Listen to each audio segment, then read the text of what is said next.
નવસારીના વાંસદાના સરા ગામે ધર્માંતરણની પ્રવૃત્તિના આક્ષેપ થયા છે। નિવૃત્તિ સન્માન સમારોહની આડમાં ખ્રિસ્તી ધર્મના પ્રચારનો આરોપ લાગ્યો છે। ગ્રામજનોની પોલીસ મથકમાં અરજી, કડક કાર્યવાહીની માંગ કરવામાં આવી છે।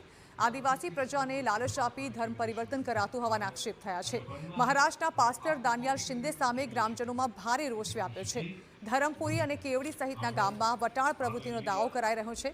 પૂર્વ મંજૂરી વગર કાર્યક્રમ યોજાયો હતો તો બીજી તરફ વાંસદાના ધારાસભ્યએ આ ઘટના અંગે કહ્યું કે લોકો એકઠા થઈને પ્રાર્થના કરે એ કોઈ ગુનો નથી અને અમે જન્મથી આદિવાસી છીએ, ધર્મથી નહીં।